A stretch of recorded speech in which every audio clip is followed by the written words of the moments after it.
हमारे साथ आम आदमी पार्टी के ओखला से विधायक अमानतुल्लाह खान है बातचीत के लिए, जिन्हें कल ही कोर्ट से बड़ी राहत मिली है, जमानत मिली है उस मामले में जिस मामले में एसीबी ने इनको गिरफ्तार किया था। अमानत जी, ये बड़ा मामला चला, पहले आपको पूछताछ के लिए बुलाया, सेम डे आपको गिरफ्तार कर दिया, कई जगह छापेमारी की और अब कोर्ट में एसीबी ये बताने में नाकामयाब रहा कि आपके खिलाफ जो मामला बनाया गया उसमें सबूत क्या है।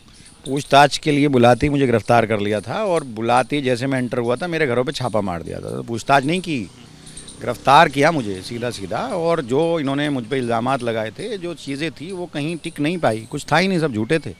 और कोर्ट ने ये महसूस किया सारी चीज़ें, इसलिए जो है आज मैं ज़मानत पर रिहा हूँ। कह रहे हैं कि वक्फ बोर्ड में जो कि भर्तियां हुई हैं उसमें काफ़ी अनियमितताएं हैं, आपने पैसा लिया, वक्फ बोर्ड का पैसा अपने अकाउंट में लिया, फिर आप इधर उधर ट्रांसफ़र करते हैं, ये क्या मामला समझा? अब देखिए, अकाउंट से अगर वो जब उनसे पूछा कि कहने लगे साहब वो पैसा लिया कि कहाँ से लिया, कहने लगे साहब वो अब उनको दे दिया। अबे अगर उनको दे दिया तो मेरे अकाउंट में कहाँ से आ गया? पैसा किससे लिया, कोई एक आदमी बताओ। तो ये कोशिश सब की इन्होंने, मुझसे पहले सबको बुलाया, लोगों से कहा भी कि तुम बताओ, तुम गवाही दो, ये दो। तो किसी क्योंकि लिया होता तो सामने आती ना। कॉन्ट्रैक्ट पर रखे गए लोग हैं और वो काबिलियत की बुनियाद पर है, और मैंने नहीं रखे वो तो अखबार में ऐड निकाला, बोर्ड ने फैसला लिया कि वक्फ बोर्ड को ज़रूरत है। और जो चीफ़ सेक्रेटरी 2016 में चीफ़ सेक्रेटरी की एक कमेटी बनी थी, उसकी अध्यक्षता में उन्होंने खुद महसूस किया था कि लिखा था बाकायदा कि 125 लोगों को की ज़रूरत है वक्फ बोर्ड को, और वक्फ बोर्ड पे 30 लोग थे सिर्फ। तो लोगों की तो ज़रूरत थी, रखा और कॉन्ट्रैक्ट पर रखा। और जो जिस सेक्शन 24 का ये कह रहे थे, तो वो तो परमानेंट स्टाफ के लिए है, और GIA की ग्रांट अगर हम उनको दे रहे हैं, जबकि हमने तो ग्रांट दी नहीं, हमने तो सारा जो है वक्फ की अपनी इनकम से पैसा दिया। आप पे ये भी आरोप लगा कि आपने बहुत ज़्यादा इन्वेस्टमेंट कर रखी है, जगह जगह मकान खरीद रखे हैं, विदेशों में तक आपकी इन्वेस्टमेंट है, उस पर आप क्या कहें? देखिए, मैं तो विदेश ही नहीं गया भैया, मेरे पास पासपोर्ट ही नहीं है। और ये सारी कंप्लेनें लोग करते थे और ये उसको सच मान लिया इन्होंने, तो अच्छा नहीं है। अगर कोई कंप्लेन कर रहा है, मुझसे पूछताछ करते, इन्वेस्टिगेशन करते, एक एक चीज़ का मैं इनको जवाब देता। अब ये मुझसे बोले कि आपके अकाउंट में जो है रिलीफ कमेटी आपने बनाई थी, और उसके अकाउंट में आपके 80 लाख रुपए है। मैंने कहा हाँ है, मैंने रिलीफ कमेटी में सारा ट्रांसफ़र कर दिया, और रिलीफ कमेटी ने वो खर्च किया, उसका हिसाब है, और मैं उसका सेक्रेटरी नहीं हूँ। मैंने 1 रुपया नहीं निकाला, अकाउंट से नहीं निकाला, सारा ट्रांसफ़र किया अकाउंट में। तो इनको जो इन्फॉर्मेशन थी वो सब दाएँ बाएँ थी, जो टिकी नहीं। और कोर्ट ने महसूस किया कि सरकारी ख़जाने को कहीं नुकसान नहीं हुआ, बल्कि फ़ायदा हुआ। जो किराएदारी 2000 थी, हमने 7000 की। जो किराएदारी 365 महज 365 रुपये थी मस्जिद फतेहपुरी में चाइना राम की, हमने 65,000 रुपये महीना की। तो कहाँ नुकसान हुआ? हमने तो बढ़ाया रेवेन्यू को। लेकिन जब छापेमारी हुई तो एसीबी कह रही कि हथियार भी मिला है और पैसे भी मिले हैं। हथियार का लाइसेंस पूछा गया तो लाइसेंस तक नहीं दिखा पाया, वो आपके करीबी बता रहे हैं। भाई पूरा ओखला मेरा करीबी है, उसके लिए जो जिनको पकड़ा गया आर्म्स एक्ट में, उनके खिलाफ FIR दर्ज करके उनको जेल भेजा गया। एक को ज़मानत भी हुई, एक को ज़मानत दूसरे को कब होगी वो बताएगा। तो मेरे घर से इनको कुछ नहीं मिला, ये वहाँ भी गए और वहाँ से कह कर आए कि हमें जब कुछ मिला ही नहीं तो हम लिख कर क्या दें। दिल्ली के मुख्यमंत्री अरविंद केजरीवाल कह रहे हैं कि गुजरात में बीजेपी हार रही है, इसलिए ये सब हथकंडे अपनाए जा रहे हैं, और आप अभी मुख्यमंत्री से मिलके भी आए हैं।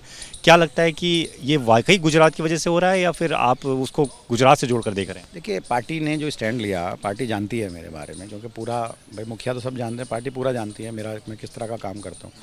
तो जो मैंने किया, पार्टी को मालूम था, सच्चाई के साथ खड़ी थी, और आज सच्चाई की जीत भी हुई।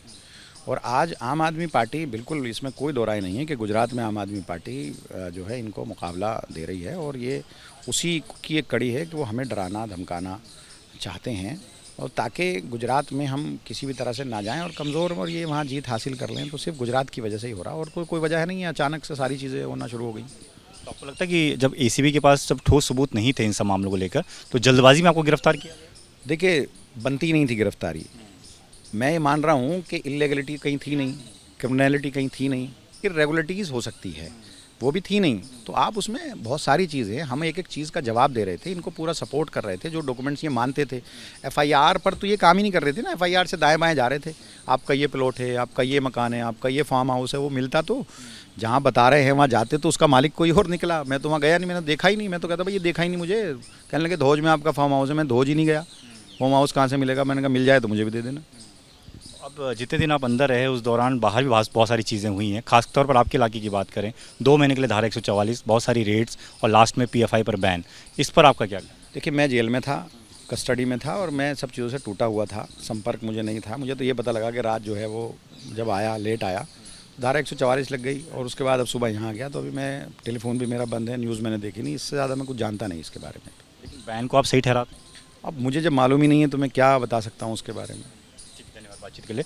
तो अमानतुल्लाह खान आम आदमी पार्टी के ओखला से विधायक, जो साफ तौर पर ये कह रहे थे कि बड़ी राहत इसलिए भी है क्योंकि वो ये मानते हैं कि एसीबी के पास न कभी कोई सबूत थे और न उन सबूतों को कभी पेश कर पाई, इसलिए कोर्ट में वो मामला नहीं बन पाया, उनको जमानत मिल गई है।